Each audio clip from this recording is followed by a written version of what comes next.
Hey everybody, it's Tuesday here in FBJ Studios. We're going to get started with a couple things in a few seconds here. It is December 17th, and we are ready to go now.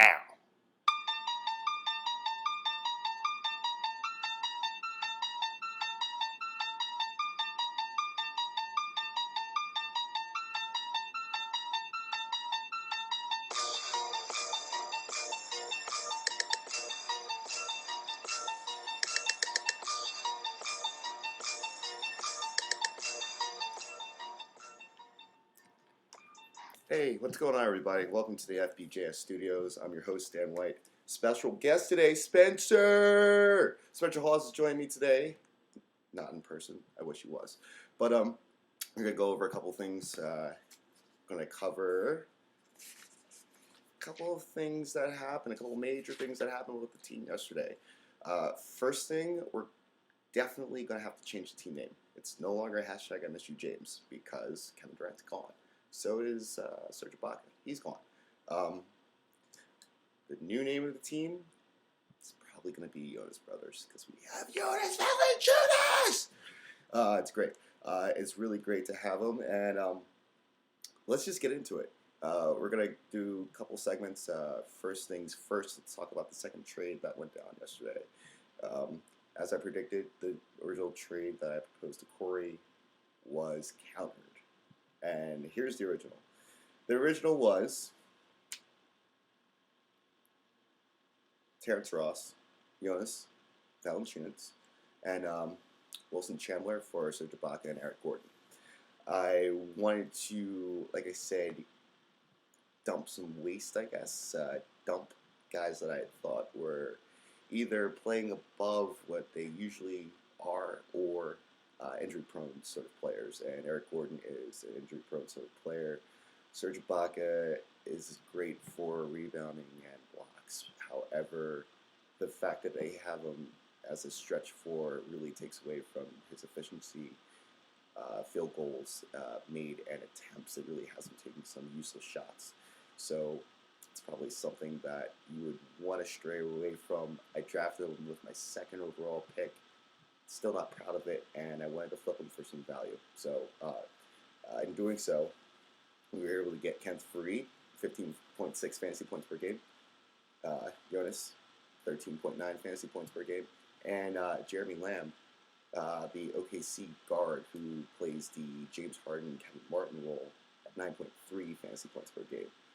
Also, an increasing number is his three-pointers made per game at 1.3. So with that being stated, I wanted to flip the guys that I had for some value that we thought could add some depth to the team, and that's a key in fantasy, is knowing the value of your players and knowing what you can get for them based on the moves that you can make. And the numbers do lie. The numbers are not honest at all. So what you have to do is be able to manipulate the numbers into perception. It's crazy, right? Yeah, I know. You have to flip it into perception in order to get what you need to fill out the space on your team.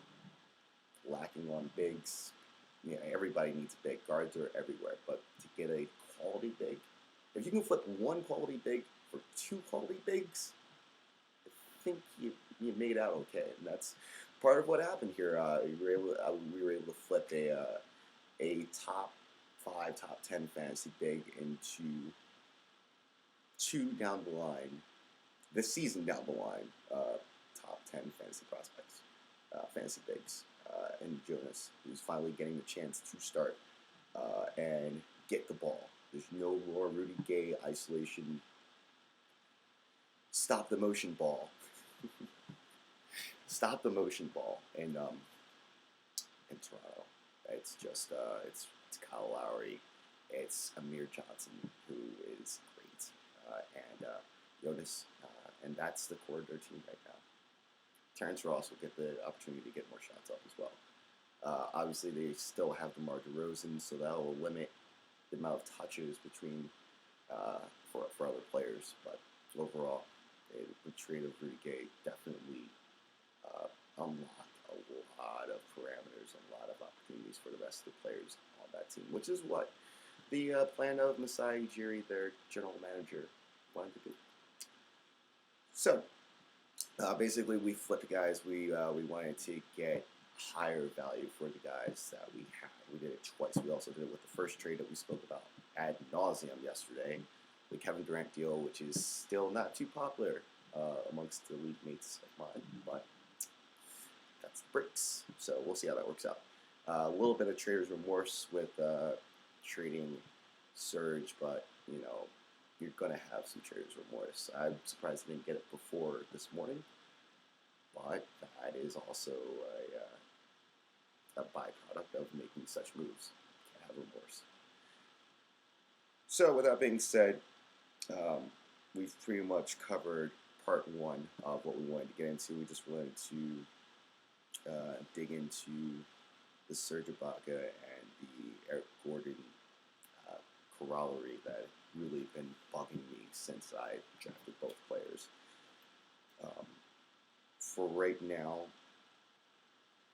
both players are playing above their value. Serge has dropped off somewhat over the last 2 weeks. For the year, he's averaging 9.4 rebounds per game and 2.4 blocks. Those numbers are down over the last 2 weeks. He is at 8 rebounds per game and 2 blocks per game. So it's touch and go. It's really touch and go. I mean, he's right there at his average, but he's not. So I was able to actually sell higher on him based on lower production, which doesn't make sense. What really kills me about this trade is that the original trade offer was, shall we say, lacking on my part. I really wanted Terrence Ross just because of his ability to shoot the three and he can get to the rim. I have an affinity for University of Washington players. That's just me. Overall, though, it was not the best trade, and I wound up getting a counter, like I predicted that I would get a counter, and I got a counter that was 10 times better. Unbelievable. Hopefully, the guys in the league don't watch this. Conspiracy. All right, that'll do it for part one. When we come back, we'll get into what happened last night with the roster that we do have that's still in transition.